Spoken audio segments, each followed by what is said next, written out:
چلیں آج بات کرتے ہیں ایک بہت ہی دلچسپ موضوع پر، ہمارے معدے اور ذہنی صحت کے تعلق کی۔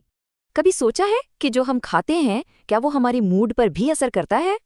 یہ سوال ہماری ایک سامعہ کلیئر کا ہے، جنہیں لگتا ہے کہ ان دونوں میں کوئی تعلق تو ہے۔ سائنسدان اس کنیکشن کو گٹ برین ایکسس کہتے ہیں، جو ایک بہت بڑا کمیونیکیشن نیٹ ورک ہے۔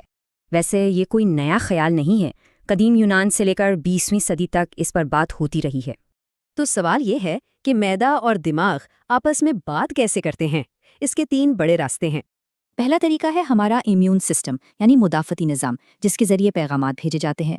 دوسرا ہے ویگس نرو، یہ سمجھیں کہ معدے اور دماغ کے بیچ ایک سیدھی لائن ہے۔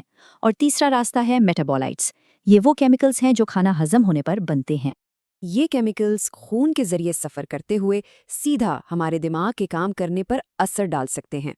یہ سب سننے میں تو ٹھیک لگتا ہے، لیکن کیا اس کا کوئی ٹھوس سائنسی ثبوت بھی ہے؟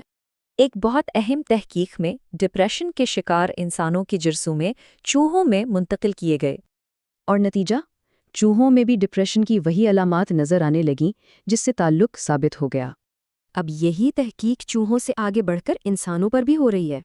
ایک بڑی انسانی تحقیق میں معدے کے 13 ایسے بیکٹیریا کی نشاندہی ہوئی جن کا تعلق ڈپریشن سے ہے۔ اور اس سائنس پر اب عمل بھی ہو رہا ہے، جیسے لندن کے مشہور گٹس کیفے میں۔ تو پھر اس کے لیے کیا کرنا چاہیے؟ اپنی غذا میں پودوں سے حاصل ہونے والی چیزیں شامل کریں، فائبر اور پروبائیوٹکس کا استعمال بڑھائیں، اور پروسیسڈ کھانوں اور زیادہ چینی سے پرہیز کریں۔